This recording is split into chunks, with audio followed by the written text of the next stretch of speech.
In the beginning, before cities, before kingdoms, before the first written word, before the wheel ever turned beneath human hands, there was a world that did not know our name. It was a world of vast skies and endless grasslands, of forests breathing mist into the morning, of rivers carrying the memory of rain across the ancient African earth. 100,000 years ago, the sun rose over a planet both familiar and alien. Beneath that sun walked people who were not legends, not shadows, not half-formed creatures of myth, but human beings thinking, feeling, fearing, loving, and surviving. They had no metal, no farms, no houses of stone, no maps, no calendars, and no written prayers. But they had fire. They had hands shaped by skill.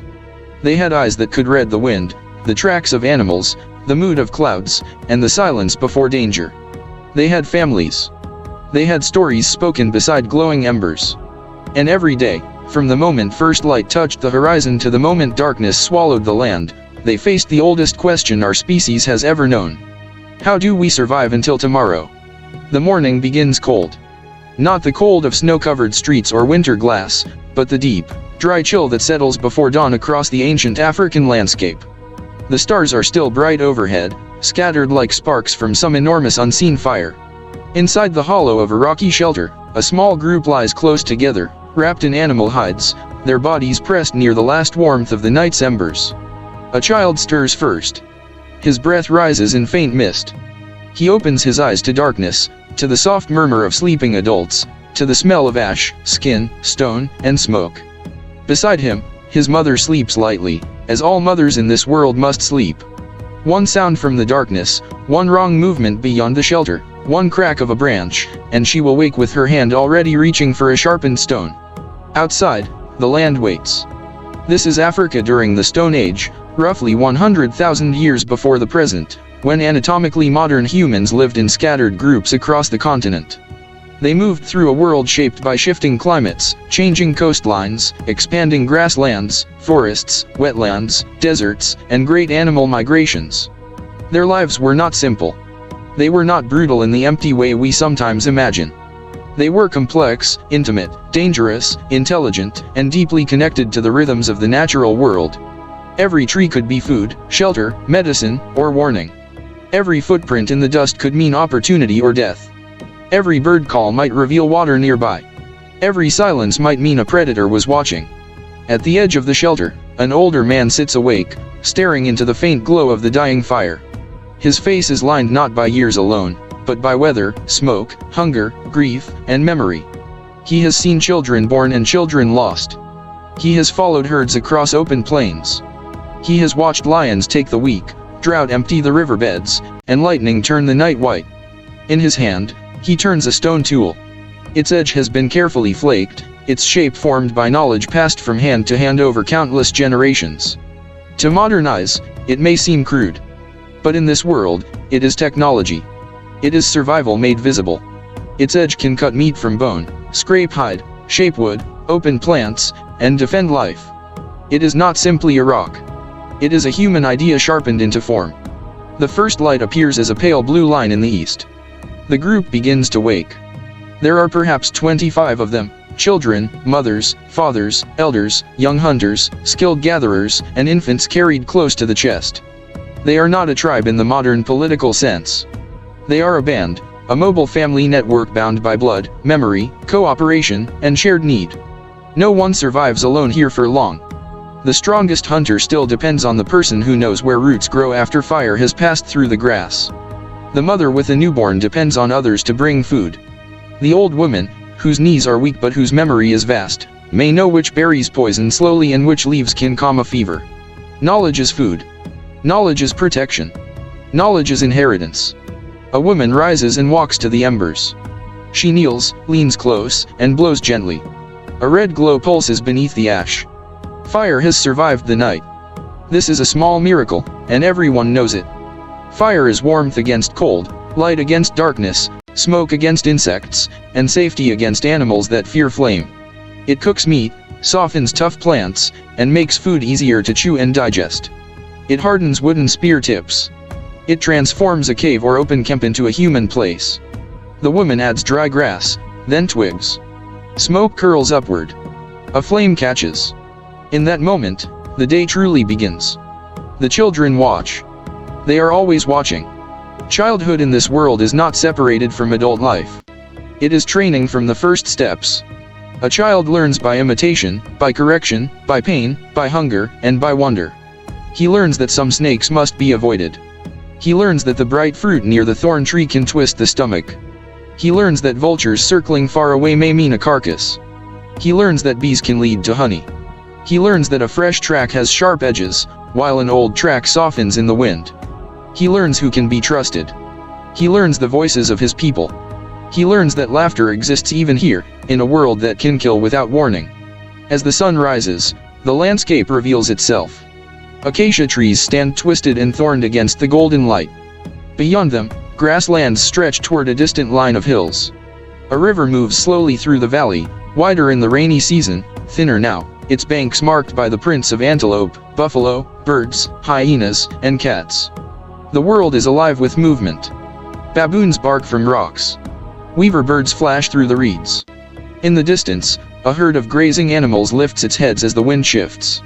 Somewhere out there, lions rest after a night hunt. Somewhere out there, a leopard waits in shade. Somewhere out there, other humans may also be moving, watching, and listening. The group cannot stay in one place forever.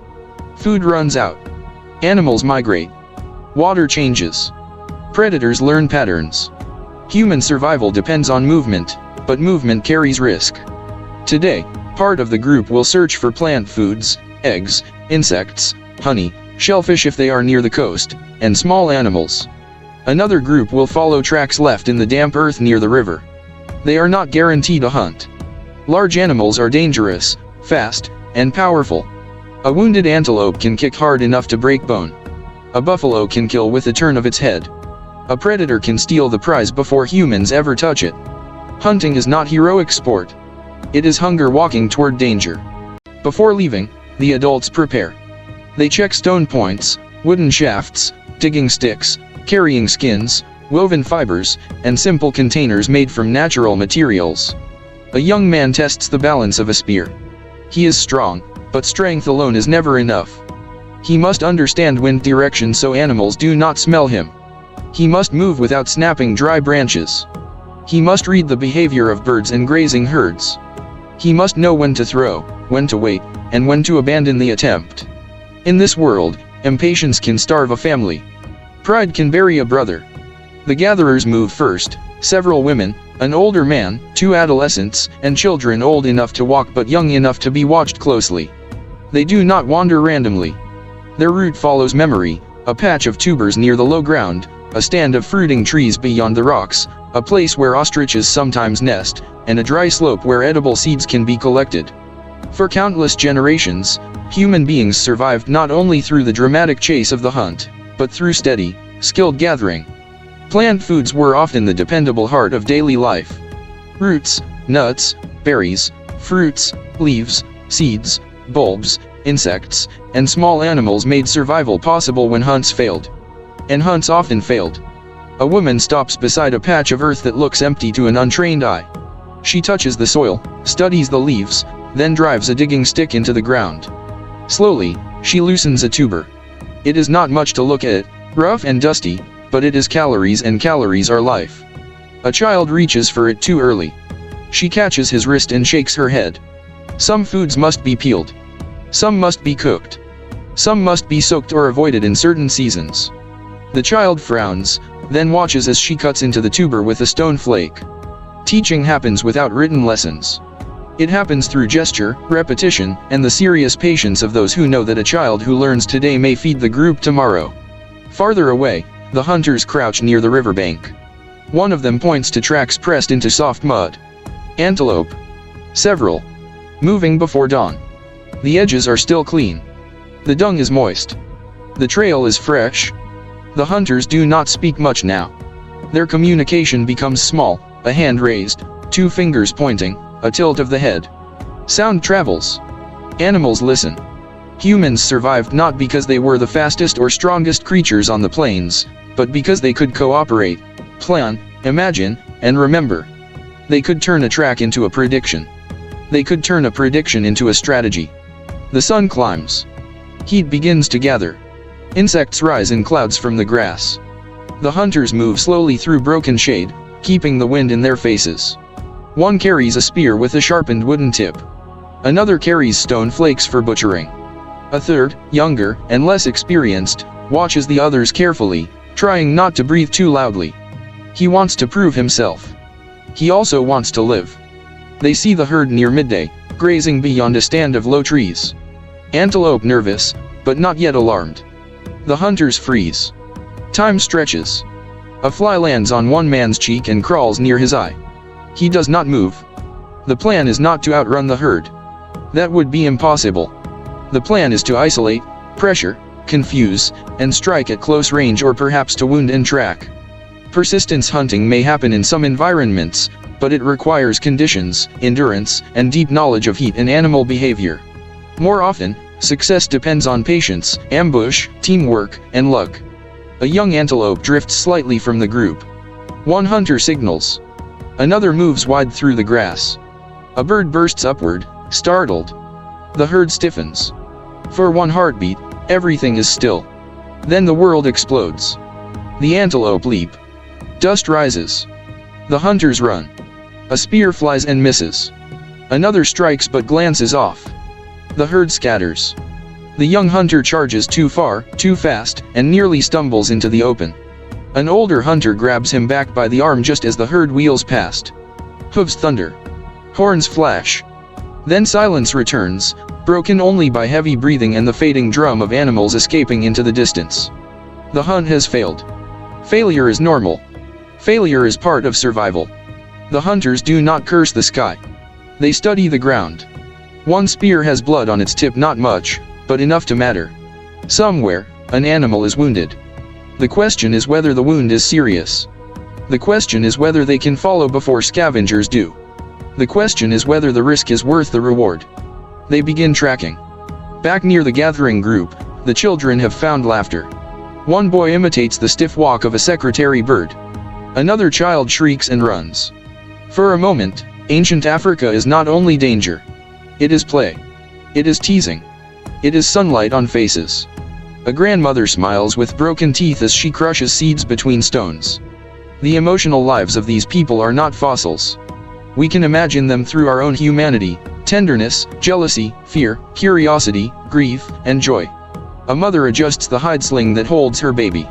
An adolescent girl watches the horizon, bored and alert at once. Someone finds honey in a tree hollow, and the mood changes instantly. Honey is sweetness, energy, treasure. But bees defend it fiercely. Smoke from a small carried ember may help calm them. Hands reach carefully. Stings come anyway. The children laugh until one is stung on the lip and begins to cry. Food is collected in small amounts: tubers, fruit, seeds, honeycomb, perhaps eggs, grubs, and edible leaves. Nothing is wasted. The group knows that survival is not one great victory, but 1,000 small recoveries from hunger. By afternoon, clouds begin to build. Weather in this world is not background. It is a force as real as any animal. A sudden storm can flood a low shelter, erase tracks, chill children, scatter game, or bring life back to dry places. Drought can turn familiar land hostile. Rain can summon insects, fresh growth, frogs, flowers, and herds. The people read clouds the way modern people read screens. A dark line in the distance means a decision must be made. Return now, or risk being caught away from shelter. The hunters are still following blood. The trail is faint, a drop on grass, a bent stem, a mark where a hoof dragged slightly. The wounded animal is slowing, but the men are not alone. Vultures have not yet appeared, but there are other signs: hyena tracks near a sandy patch, old lion scat near the rocks. Meat draws attention. In ancient Africa, humans are hunters, but they are also competitors in a violent economy of hunger.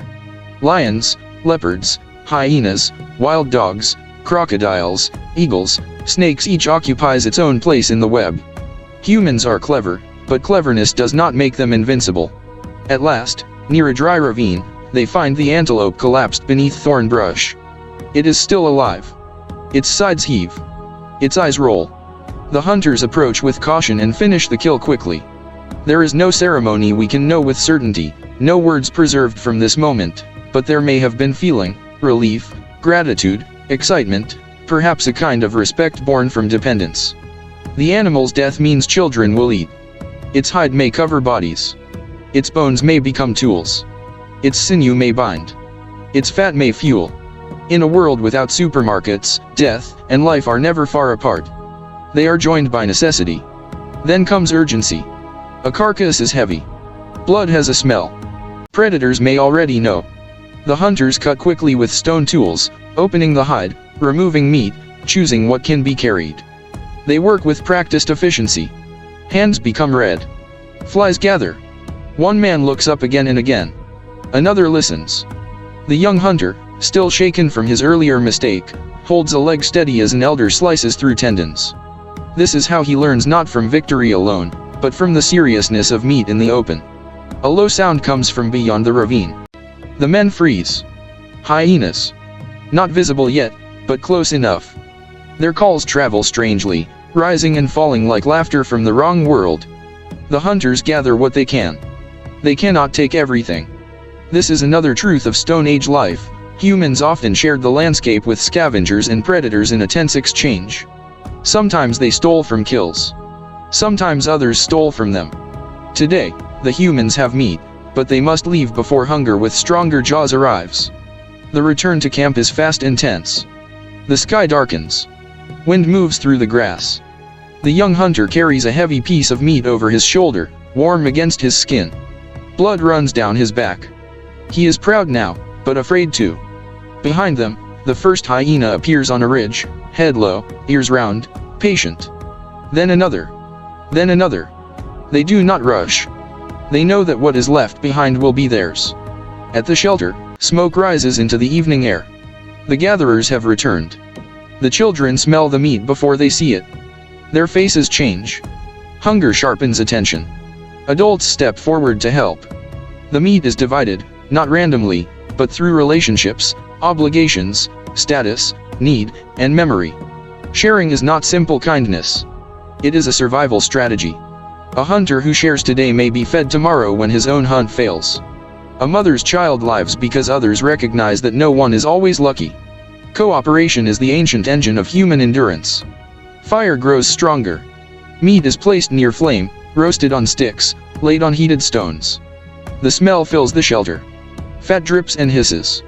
Smoke carries into the dark. Cooking changes the food and changes the people around it. Around fire, the group gathers. Faces glow orange. Shadows move on stone walls. The outside world recedes, though never completely. Beyond the circle of light, night belongs to other eyes. An elder woman chews softened meat and feeds a small child. Two adolescents argue over a strip of fat until an adult snaps at them. A man cleans a stone blade, inspecting its edge. Someone laughs. Someone coughs from smoke. A baby cries, then quiets at the breast. These moments are ordinary, and that is what makes them powerful. The deep past was not only made of migrations and extinctions, tools, and bones. It was made of evenings. It was made of hunger finally eased. It was made of people sitting close because the dark was large. As night deepens, the world changes again. The temperature falls. The stars return. The fire becomes the center of human existence. Stories may begin here, not written stories, not stories we can recover word for word, but spoken memory. A hunter may act out the failed throw, exaggerating the young man's stumble until others laugh. An elder may recall a dry season when the river vanished. A woman may warn children about the place where a crocodile took someone long ago. Knowledge travels through story because story is memorable. A warning wrapped in fear may save a life. A route described through landmarks may guide a future journey. A tale of ancestors may strengthen the invisible bonds that hold the group together. On the wall behind them, perhaps there are marks. Maybe not the famous painted animals of later periods, but scratches, stains, traces of hands, patterns whose meanings are lost to us. Humans of this age were capable of symbolic thought. They used pigments in some places. They made ornaments. They carried objects that may have meant identity, memory, beauty, or belonging. The human mind was already reaching beyond immediate survival, asking not only where food is, but who we are. A child looks into the fire and sees shapes. Sparks rise into darkness and disappear among the stars. He does not know that one day, far in the future, people will cross oceans, build cities, launch machines into space, and look back at Earth as a blue sphere suspended in blackness. He does not know that his world will vanish, that rivers will shift, animals will disappear, languages will be born and die, and the descendants of people like him will fill every continent. He only knows the warmth of his mother's body beside him. He knows the taste of roasted meat. He knows the sound of hyenas calling beyond the light.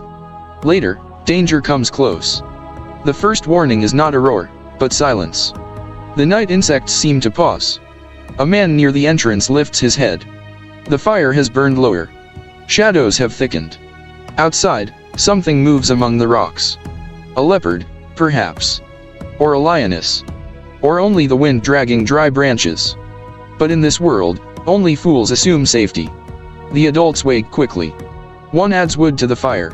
Another lifts a burning branch, sending sparks into the air. The children are pulled backward. Spears come forward. The group makes sound-sharp calls, deep shouts, stones struck together. Firelight pushes into the darkness, and for one brief second, two eyes shine from beyond the shelter. Then they vanish. No attack comes. But sleep will be lighter now. This is how life continues, not through comfort, but through alertness, not through domination of nature, but through negotiation with it. The people do not stand outside the natural world. They are inside it, dependent on it, threatened by it, shaped by it. They know the seasons in their bones. They know that the river gives and takes.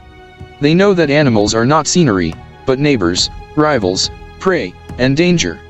They know that the land remembers footsteps, and that every living thing is reading every other living thing all the time. Dawn comes again. The sky lightens slowly, and with it comes the astonishing fact of survival. The child who woke yesterday wakes again. The fire is still alive.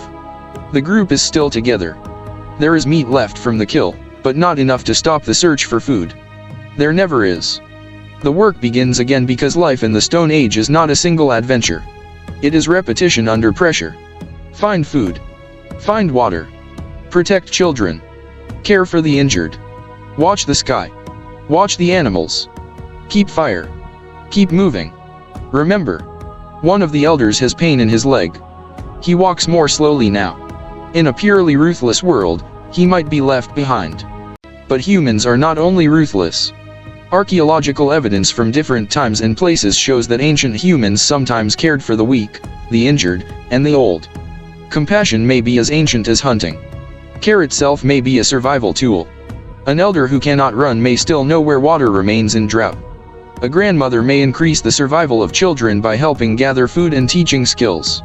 A wounded hunter may recover if others feed him. Human society grows not only from strength, but from dependence recognized and answered. The group decides to move in the coming days. The river is lower. Food near the shelter is thinning. Predators have become too aware of their presence. Movement means danger, but staying may be worse. They will follow a route known from memory, toward a place where stone for tools can be found and seasonal foods may be ready. This decision is not made by one king or chief in the way later societies may imagine. Influence belongs to experience, skill, age, confidence, and relationships. People speak, gesture, argue, remember. A mother worries about the distance. A hunter wants better ground. An elder recalls a water hole beyond the ridge. A young woman has seen fruit ripening to the south. Survival is a conversation. Before leaving, they prepare what they can carry. There is no room for unnecessary things. A tool must be worth its weight. A hide must justify the burden. Embers may be carried carefully if possible, protected in bark, dung, or other material, because starting fire is precious work. Infants are carried. Small children walk until tired, then are lifted. The old move at the pace the group allows. The landscape opens before them, beautiful and indifferent. As they travel, the camera of our imagination rises above them. We see them as a small line moving through enormous country. Around them, ancient Africa breathes. Herds graze in the distance. Dust devils spin under the sun. Crocodiles lie like carved logs along muddy banks. Elephants move through trees, breaking branches with patient strength. Rhinoceroses lower their heads in the heat. Birds circle on warm air. Insects trill. Wind writes and erases tracks. To modern Americans watching from homes filled with electric light, clean water, medicine, and machines, This world may seem impossibly remote, but the distance is thinner than it appears. The people walking below the ridge are not strangers in the deepest sense. Their bodies are like ours. Their brains are like ours. Their children cry like ours. Their hearts race in fear. Their hands reach for one another in the dark. They do not know our future, but we carry their legacy in every breath. The instinct to gather around warmth, to tell stories, to protect family, to scan a crowd for danger, to share food at a table, to mourn the dead, to hope for tomorrow, these are not modern inventions. They are ancient inheritances. By midday, heat presses hard. The group rests beneath scattered shade. Water is rationed by need and availability, not by measurement but by judgment. A young child becomes tired and irritable. His mother wipes dust from his face. An older girl gives him a piece of softened root to chew. The group cannot indulge every weakness, but neither can it ignore them. Children are the future of the band. Their survival is the survival of memory. Nearby, the toolmaker studies a stone nodule. He strikes it with another stone. A sharp flake breaks away. Then another. Each strike carries risk. Hit too hard, and the stone shatters uselessly. Strike at the wrong angle, and the edge fails. To make a tool is to imagine the shape inside the stone before it appears. It is planning, physics, touch, tradition. The toolmaker's hands remember what his teachers taught him, and what their teachers taught before them. Technology is not born in factories. It begins here, in dust and sunlight, with a stone held in the palm and a mind asking what it can become. In the late afternoon, the group reaches higher ground. From there, they see the land spread wide below them. A storm has passed far to the east, leaving a gray curtain of rain beneath dark clouds. Where rain falls, plants will grow. Where plants grow, animals will come. Where animals come, humans may follow. The world is a map made of relationships. But there is another sign. Smoke. Thin, distant, rising beyond the trees. Other people. The group stops. Other humans can mean many things. They can mean mates, allies, trade, shared knowledge, news of water and herds. They can also mean conflict, competition, and danger. In a world where resources shift unpredictably, strangers are both opportunity and threat. The adults study the smoke. They listen. They decide not to approach openly before knowing more. At dusk, two scouts move closer. They find footprints, old fire remains, broken shells, and cut bones. Whoever was here has moved on, or is camped farther away. Among the ashes, one scout finds a stone flake made from material not found nearby. This means movement, exchange, or contact. Even 100,000 years ago, human worlds may have been connected across distances by travel, memory, and occasional meeting. Ideas could move with people. Tools, ornaments, mates, stories, techniques all could pass from group to group, slowly knitting scattered bands into broader human landscapes. Night falls in a new camp, less protected than the cave but chosen carefully near rocks and thorn brush. Fire is built again. The group eats what remains. Hunger is not gone, only managed. The old man with the painful leg lies near the warmth. The young hunter sits apart for a while, looking at the stars. He is thinking about the mist spear, the blood trail, the hyena eyes, and the way fear and pride can live in the same chest. A child comes and sits beside him. The hunter gives the child a small bone to chew. No words are needed. The camera moves close to the faces around the fire. Every face is a universe. We do not know their names. Time has taken their voices. Their footprints are gone. Their shelters have collapsed. Their tools may lie buried under layers of earth.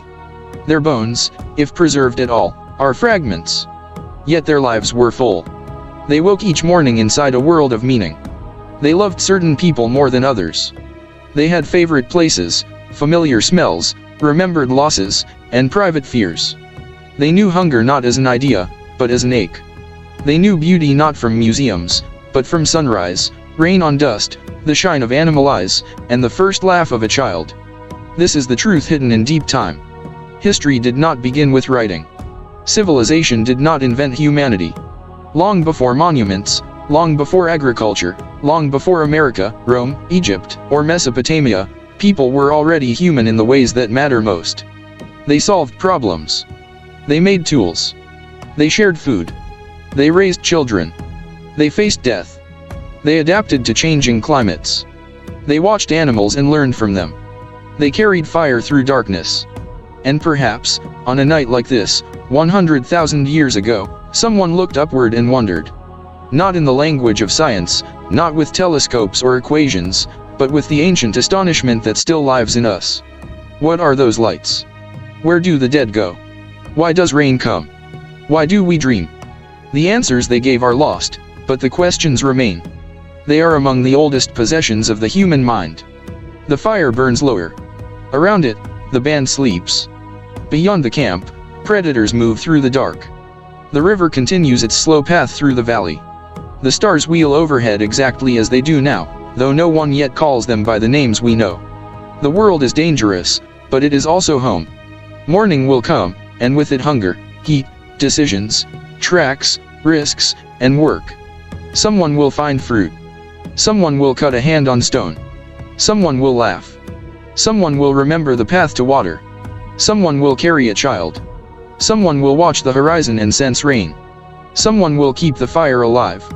And because these small groups endured day after day in a world that offered no guarantees, because they learned, adapted, cared, hunted, gathered, feared, imagined, and survived, we are here. Every city skyline, every road crossing a continent, every song, every book, every family dinner, every hand held in a hospital room, every astronaut looking down at Earth, every child asking where we came from, all of it begins somewhere like this. Not in a palace. Not in a temple. Not in a written record. But beside a fire in ancient Africa, under a sky full of stars, where a small band of human beings faced the dark together and chose, again and again, to live.